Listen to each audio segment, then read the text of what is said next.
आज बड़ा किस्सा हुआ मालदीव में।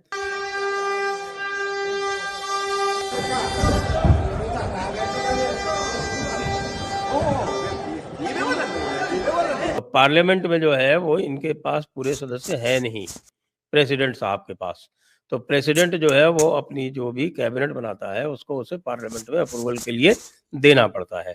तो इन्होंने अपनी जो 22 मेंबर की कैबिनेट दी, उसमें से 4 जिनको की ऑपोजिशन नहीं चाहता था, वो वोट इनके विरुद्ध पड़ गया।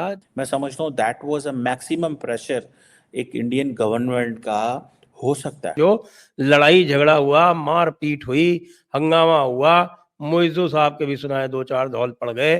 जैसे WWF की कुश्ती होती है ना, दे पटक दे मार, टांग खींच, बाल खींच, आंखें नोच। लोगों का ये कहना है कि ये मुइज्जू की जो सरकार है ये 2-4 महीने से ज्यादा वैसे भी नहीं चलने वाली। अब देखिए ये सारी की सारी जो मालदीव्स का मसला है ना, ये सारे का सारा है या प्रो चाइना एंटी इंडिया। ये चीज जो है ये मालदीव्स को लेके डूब जाएगी। अब भारत तो कुछ और कर नहीं रहा है। भारत तो यही कर रहा है कि उसने अब राइस एक्सपोर्ट पर बैन लगा दिया है, और भी जो सामान यहाँ से बहुत आसानी से जाता था वो तो दिक्कत है ही। जो चीज वहाँ पर 200 में मिल रही थी उसकी प्राइस 500 से 600 पर पहुंच चुकी है, और मालदीव्स के लोग प्रोटेस्ट कर रहे हैं कि इतना हम अफोर्ड नहीं कर सकते। वो अपील कर रहे हैं भारत से कि अपनी एग्रीकल्चरल प्रोडक्ट्स को, बाकी की प्रोडक्ट्स को ना रोका जाए। ये जो चाइना फैक्टर है ये it is not going to be very very successful for the Maldives. Maldives के लिए कुछ ज़्यादा सक्सेसफुल नहीं होगा। चाइना नहीं बचा सकता मालदीव्स को। आज बड़ा किस्सा हुआ मालदीव में। मालदीव में जो प्रेसिडेंट का इलेक्शन होता है वो सीधा इलेक्शन होता है, उसके अतिरिक्त पार्लियामेंट जो है वो अलग से चुनी जाती है। तो पार्लियामेंट में जो है वो इनके पास पूरे सदस्य है नहीं, प्रेसिडेंट साहब के पास। तो प्रेसिडेंट जो है वो अपनी जो भी कैबिनेट बनाता है उसको उसे पार्लियामेंट में अप्रूवल के लिए देना पड़ता है।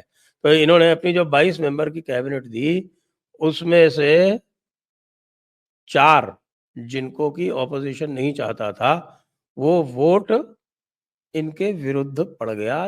इनके 4 जो कैबिनेट मंत्री हैं वो अप्रूव नहीं हुए, और उस प्रोसेस में जो लड़ाई झगड़ा हुआ, मारपीट हुई, हंगामा हुआ, मुइज्जू साहब के भी सुनाए 2-4 धौल पड़ गए। सोशल मीडिया पे देख सकते हैं, वो सब जगह वायरल हो रहा है। अब आप ये बताइए कि अब इनकी क्या स्थिति है। अभी अभी इलेक्शन हुए थे, कहाँ के? माली के मेयर के। और ये जो मुइज्जू साहब हैं ये प्रेसिडेंट बनने के पहले माली के मेयर ही थे, माले के मेयर थे। तो माले के मेयर के चुनाव में मुइज्जू की पार्टी बुरी तरह से हारी, बुरी तरह से हारी, अपने चुनाव के 1.5 महीने के बाद ही। तो ये भी एक रिकॉर्ड कायम कर लिया मुइज्जू ने कि इतनी जल्दी कितने अनपॉपुलर हो गया, वो भी उसने रिकॉर्ड कायम कर लिया। आपको ये बात पता है कि मालदीव्स का भारत के साथ बड़ा अच्छा रिलेशन था, और आज से नहीं, दशकों से। जब से मालदीव्स आजाद हुआ है तब से भारत के साथ इनका बिल्कुल डन वाला मामला है। और सबसे पहले जब मालदीव्स का कोई राष्ट्रपति बनता था तो पहले भारत जाता था, कहते थे भारत हमारे परम मित्र हैं भारतीय, तो वहां पे जाके मिलते थे, गले वाले मिलते थे, खाना पीना होना, जो भी अपनी डील साइन करनी, जो भी इनका कार्यक्रम होता था उसमें भारत सबसे पहले। अब क्या हुआ है, कुछ समय से चीन बीच में आ गया। चीन को है मालदीव्स की जरूरत, और यह जरूरत पिछले कुछ दिनों में और तेजी पकड़ ली है। चीन वैसे भी मालदीव्स पर कब्जा करना चाह रहा था, चीन वैसे भी मालदीव्स को इन्फ्लुएंस करना चाह रहा था, वहां की सरकार बना के अपने बंदे बैठाना चाह रहा था। ये चीन की मंशा थी, राइट? शी जिनपिंग ने मोहम्मद मुइज्जू को टुकड़े फेंके होंगे, रोटी के टुकड़े, कि ले भाई बोटियां फेंकी होंगी, खा ले रोटी, खा ले बोटी। अब वो बंदा अपनी लॉयल्टी प्रूव करना चाहता है अपने चाइनीज बाप को। He is trying to prove his loyalty, और लॉयल्टी के चक्कर में उसने एक बच्चे की जान ले ली भाई। ये वो नहीं है डायलॉग अक्षय कुमार का कि बच्चे की जान लो, इसने एक्चुअली एक बच्चे की जान ले ली। दोस्तों स्टोरी कुछ इस प्रकार से है कि आपको पता है टापू बने हैं पूरे मालदीव्स में ना। एक अकेला मालदीव्स तो ऐसा है नहीं जैसे भारत है कि पूरा लैंड मास है, वो अलग अलग टापू बने हुए। तो एक दूसरे टापू में, जो कैपिटल सिटी माले वाला नहीं, दूसरा दूर टापू, वहां पे एक बच्चा बीमार था। बच्चे को था कैंसर, बच्चे को हो गया स्ट्रोक, बच्चे को इवैक्यूएट करके अस्पताल लाना था। भारत का जहाज, भारत का हेलीकॉप्टर खड़ा है, भारतीय सैनिक खड़े हैं, बोल रहे हैं आप हमें ऑर्डर दीजिए, हम फट से बच्चे की जान बचा लेंगे। लेकिन इस आदमी की ईगो और इस आदमी की वफादारी, आदमी कौन? मोहम्मद मुइजू, इसकी वफादारी मालदीव्स के लोगों के लिए नहीं है, इसकी वफादारी है अपने चीनी बाप शी जिनपिंग के लिए। उसने बोला कि अगर मालदीव्स का एक बच्चा मेरे बाप पे कुर्बान होता है तो हो। उसने बच्चे की कुर्बानी दे दी, बच्चे की उसने बलि चढ़ा दी। उनको तो प्रो इंडिया होना चाहिए था और प्रो चाइना भी होना चाहिए था, दोनों काम करते तो उन्होंने बच जाना था। वो क्या कर रहे हैं, वो प्रो चाइना होके एंटी इंडिया हो रहे हैं।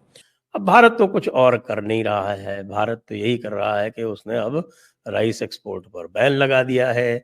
जो सस्ती दवाएं होती थी उनके जो है शिपमेंट्स को उसने जो अब चेक करना आरंभ कर दिया है। चेकिंग में आपको पता है टाइम लगता है। जो उनके बड़े आसानी से वीज़ा मिल जाया करते थे, मेडिकल वीज़ा, उनके ऊपर थोड़ी सी दिक्कत आ गई है। और भी जो सामान यहाँ से बहुत आसानी से जाता था वो तो दिक्कत है ही। टूरिस्ट तो 90% ड्रॉप हो ही गया है। तो आप सोच सकते हैं कि एक जो इकॉनमी जो पूरी तरह से टूरिस्ट पर आधारित थी और लगभग 25% जो टूरिस्ट था वो भारत से जा रहा था, उसमें 90% कमी आ जाए, 20% टूरिस्ट एक साथ कम हो जाए, तो क्या स्थिति होगी एक छोटी सी पिडली सी इकॉनमी की। 6 बिलियन 7 बिलियन डॉलर की टोटल इकॉनमी की क्या स्थिति होगी। लेकिन असली खलीफा तो चीन है ना। तो भाई चीन, तुमने एक पिद्दी से मुज्जू को थोड़ा सा बीजिंग में बुला के चाय नाश्ता करा दिया और उसके थोड़ी सी नीचे से हवा भर दी, हवा भर दी, तो अब हवा भर के वो गुब्बारा हो गया। लेकिन गुब्बारा होके जब यहाँ पहुंचा है वापस मुज्जू, तब आप उसकी हालत देखिए। सबसे पहले तो उसकी पार्लियामेंट में ही मेजॉरिटी खत्म हो गई, लोगों ने प्रदर्शन शुरू कर दिए और लोगों का ये कहना है कि ये मुज्जू की जो सरकार है ये 2-4 महीने से ज्यादा वैसे भी नहीं चलने वाली।